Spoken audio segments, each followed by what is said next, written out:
Hey guys, this is Stephanie and I'm Stacks on Stacks on Stacks.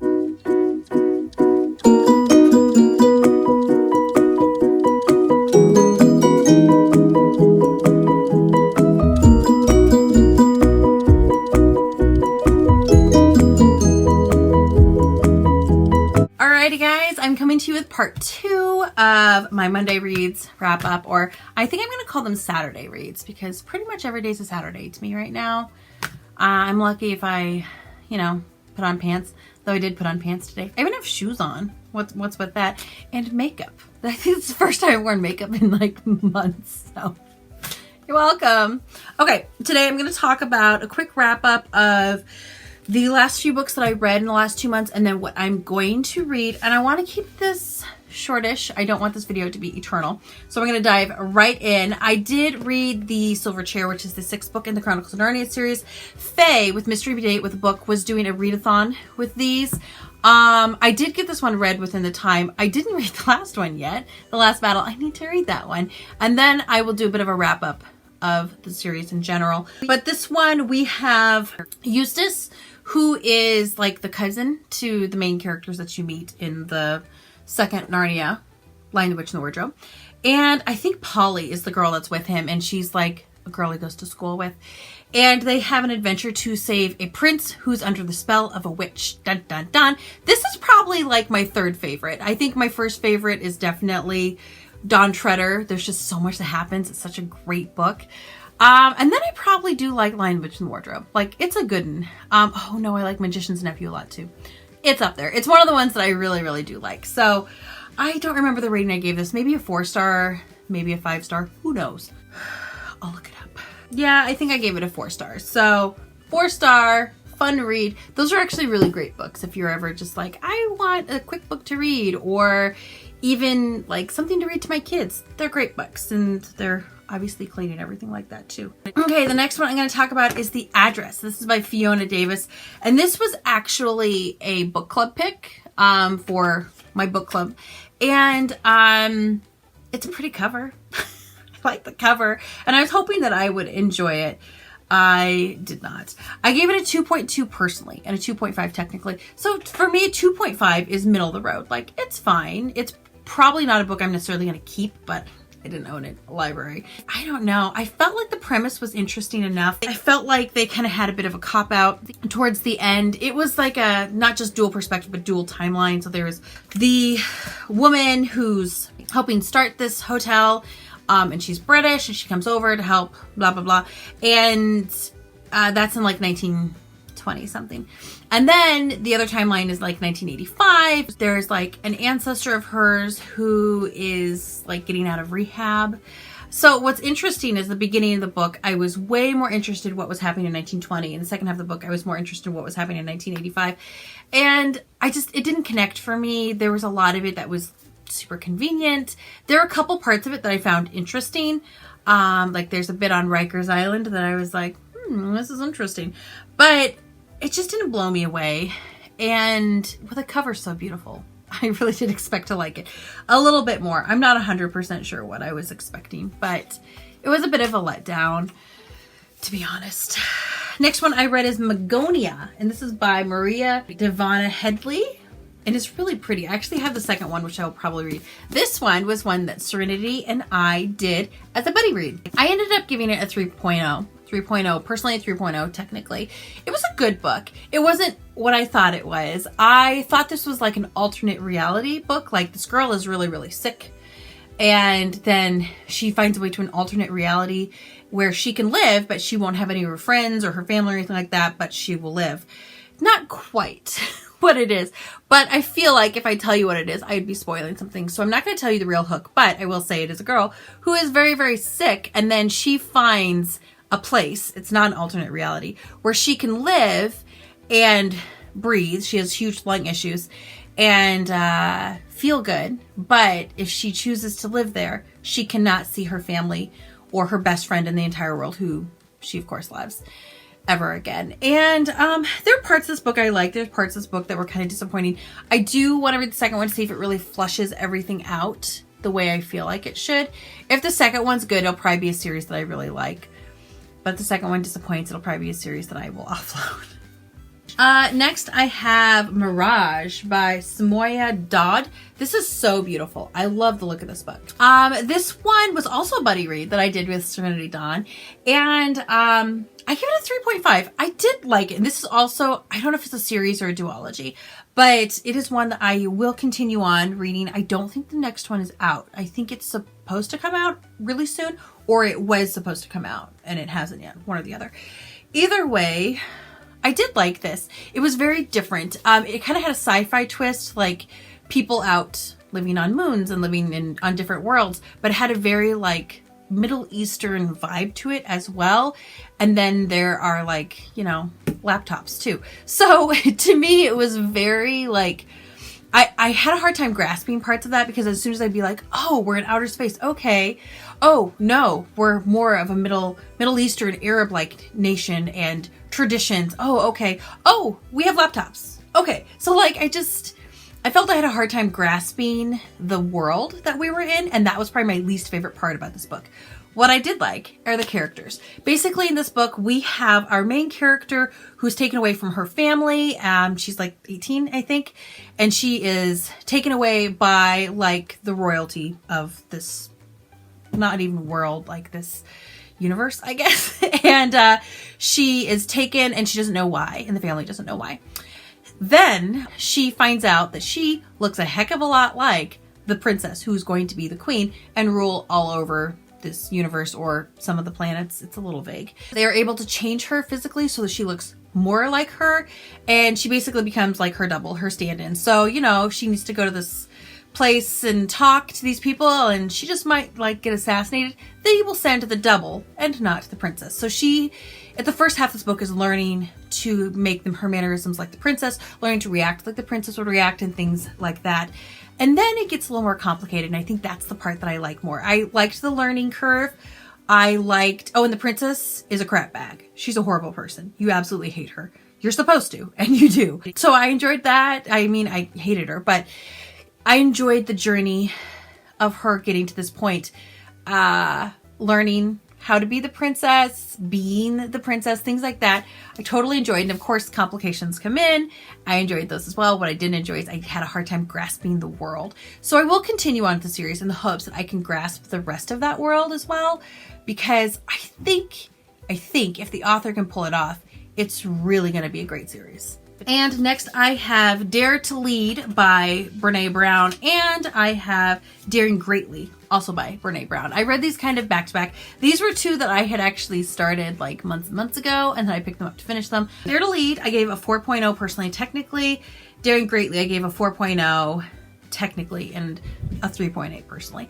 So these books were kind of similar. I mean, they had the same vibe, but they kind of talk about different things. One thing I will say is I listened to Daring Greatly, and then I read and listened to Dare to Lead.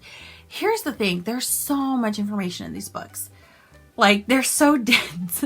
I feel like I just need to go back and reread it and to like read like a chapter a day and underline all the crap that I feel is important, because there was just so much in it. But one of the things they did talk about and I think I did like Dare to Lead more.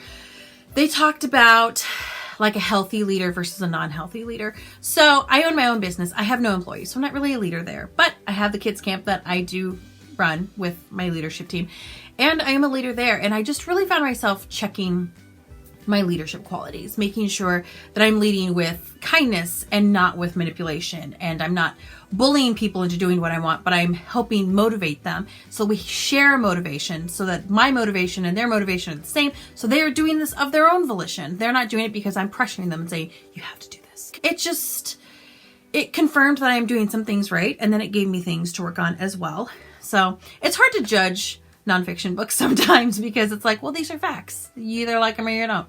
So I do like Brené Brown. I like the way she approaches things about like shame and our reaction to shame and how we make decisions based on shame, things like that. So I find it all interesting, and I really truly do think that I will read more of her books, but especially Dare to Lead is definitely one that I will have to read again, probably buy at some point, like I said, underline. Things like that. And next one I read was Funny, You Don't Look Autistic, A Comedian's Guide of Life on the Spectrum by Michael McCreary. I had not heard of this one, but my library does this thing, like, I think they do one book a week, which they'll be like, it's like a spotlight book, and they will have unlimited downloads of that book. So they'll be like, hey, unlimited downloads, listen to this book. Or you can get it on ebook. And it still goes back after 3 weeks, but you'll get it automatically, no wait, which is great. And I think they do that for newer books. I'm not really sure. Quite a few of the books I'm not particularly interested in. This one, I was like, well, it's a comedian doing a memoir. I'm good with that. I gave it a 3.0 personally and a 3.0 technically. My biggest complaint about this book, it was short. It was like a 2.5, maybe 3 hour listen. It was super short. And I did not know who he was. He is a comedian who has Asperger's, I believe. And he talks about what it is to be on the spectrum. He talks about what it is to be a comedian on the spectrum. And then he has a brother. So he has Asperger's, which is on like this end of the spectrum. And he has a brother who functions more like this area of the spectrum. And he talks about the differences of the two of them, how like he doesn't like loud noises. It bothers him. He needs to like shut down a little bit, and how he pushes through that, especially when you have, you know, an audience roaring at you. And then his brother loves loud noises and pressure and drums and just how different two people on the spectrum can be, which was totally interesting. And then talking more about like how to refer to people who are on the spectrum. And he really comes down to different people prefer different things. So if you're going to have a lot of interactions with a person where you're going to have to be pointing out that they have Asperger's or whatever, do you want me to say that you are autistic or that you're a person with autism? Because different people prefer different things. I've heard it numerous ways. We get kids at our camp that have autism every year. And just, yeah, dealing with them is different. Like one kid, even a kid from year to year is different, but you can have two kids who are different places on the spectrum, and one cannot quite make it to the bathroom by himself, so he needs some assistance there. And then the other one is fine in the bathroom, but she does not know how to talk to other people without coming off rude or mean. Loud noises will bother him. He loves loud noises. So it was a really informative book, and that I appreciated. And he was funny. He was like, I would totally go to one of his shows, but he's Canadian, so I don't know if he's around, you know, Midwestern America very much. I would also read a book by him again and hope that it's longer next time, because that was my biggest complaint, was it was really short. It was really short. The last one I read, and this is one of the ones that I started, set down, was Stray by Lisa Sussman. I gave this a 3.0 personally and a 2.5 technically, which usually I feel like my personal rating can be lower than the technical, but not this time. Not this time. This is about a girl who is like a princess, and so she's kind of going to like princess school, I guess. And sometimes if you can't control your magic, they make you a fairy godmother instead of a princess. Then you go to a like fairy godmother training. The problem, one of the problems I had with this book is, again, they were really unclear about the world. They were unclear about the rules of the world, the magic system of the world. The whole setup and feel of it was really kind of like just vague. Like they just didn't dot their T's and cross their I's, you know. So I was disappointed in that, and then I found it hard to follow because I didn't understand all of the things. I understood some things, but I didn't understand all the things. And I will say our narrator is not good at explaining things. She's a little flighty, and she's kind of just, she says parts of the question. She answers part of the question I had, but she wanted to answer the whole thing. So towards the end of the book, we started to get more answers, and I did like where they ended up steering things to go. Basically, our main character is a princess, and she can't control her magic, so she becomes fairy godmother. Why that happens, I don't know. Like, they don't explain it in the book. And here's the other thing. They don't ever teach the girls, like, oh, you have magic. This is how you control it. You know, you wear a hat, and then the magic won't come out the top of your head. Or whatever their magic system is, however you control it. You know, you put it in your cup, and then you walk around your cup, and when you want more magic, you just open your cup a little. No, there was like no explanation. And it could have even been as stupid as the two that I just suggested, but there was nothing. And I would almost, I don't know, rather be something stupid than nothing. I don't know. So that was frustrating. So she can't control her magic. So they're like, I don't know, you have to go be a fairy godmother. And she's like, oh, okay. That's the other thing. Like, there's no like, hey, no, teach me how to control this magic and I will control it. I just need some assistance. They don't do that. Then she goes to fairy godmother camp, And she's suddenly waiting on other princesses. And some of them are princesses that she knew before. And they're like mean to her. And I'm like, of course they're mean to her. Like, whatever. And then, so she's waiting on this princess. But she's expected to like create a dress just like that. But she's like, but I don't know how. Because nobody showed her. Nobody showed her how to contain her magic. Nobody showed her how to make her magic flourish as a fairy godmother. And then there are rules. Like, you can make a dress, but you can't put buttons on it. Or just the dumbest things. So I struggled through this book. This is why I set it down and picked it up like 5 times. Because there were parts of it that I'm like, that's interesting. I like that. And then there are other parts about it I'm like, that's stupid. I don't like that. So it is a duology. I have the second book. So I'm kind of like, I might as well read it. But I don't know if I will, because this was a little painful. Though I gave it 3 stars. Like, I liked it. And I think I gave it 3 stars because I liked where they took it. I liked the end. But I had so many questions and there were so many things I'm like, this would be simple if you would just give them a how-to manual of how to put a hat on their head and then their magic doesn't escape. Boom. They didn't do that. So I struggled with it. It could be the writing. I've never read anything by this gal and I've never even heard of her before. Or I don't know. Maybe, I don't know. It was the writing. I didn't like the writing. So that's it. That's what I have. Those are the other books that I have read. So here is what I am currently in the middle of. Oh, I am just finishing up the readathon. So I didn't talk about Furthermore, but I'll talk about that in my next one for time's sake. I'm about a little over halfway through Persuasion by Jane Austen. I will be continuing that. Sophia, Princess Among Beasts. I'll put the picture here. This is a book club pick. And I started it, but then I put it down because of reading rush, but I do have to finish it by next week. So I will be finishing this. I don't know exactly what this is about. I thought I knew what it was about. And I was talking to one of the girls who already read it and she's like, no, that's not what it's about. And I'm like, oh, so I'll let you know after I read it. About 3/4 of the way through Way of Kings, which I'm listening to with my husband. 1/3 of the way into Winter, which I will get to. I also was supposed to read Shadowfell by Juliette Marillier. And I have it upstairs, so I'm not going to bother to put a picture here. It was a book club pick for March, and I didn't finish it. I got like a little over halfway through, but I wasn't enjoying it, and I am not sure why I wasn't enjoying it. I just wasn't. So I have a feeling that I just need to restart over with a better attitude. Before the Devil Breaks You by Libba Bray. I'm about 3/4 through that one, but that was when I tried to pick up and I was like, this is too serious for right now. I need a little lighter, a little fluffier. In that, there's nothing else that I'm actively in the middle of. I will be finishing up my books from the reading rush that I started. I'll probably try and finish Winter and Shadowfell as well. Those will probably be the next 2 that I finish. I'm trying to finish up books that I'm in the middle of right now because I'm like... because I can. I do want to get to the last battle soon as well, which is the last one in the Chronicles of Narnia. So that's kind of where I'm at. I also kind of want to pick up another Christina Lauren sometime soon. Oh, and then I'm going to be doing a buddy read with Serenity next week. What is it we're going to read? Oh, Fury and Grace, or maybe it's Grace and Fury. It's upstairs. I don't have it down here.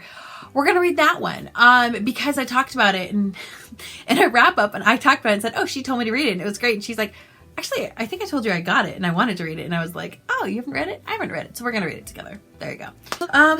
So that's truly it this time. I promise. I have nothing else on the docket. I'm probably just going to kind of mood read and see where things lead me because I don't like to force myself to read books I don't want to read because then I give them super crappy ratings. And it's just unfair. It's just unfair because the book wasn't good because I wasn't in the mood for the book. That's what it really comes down to. So please leave a comment. Comment with any of these books if you've heard of them, if you've read them, or if I deterred you from reading them because I was like, this book kind of sucked. Whatever.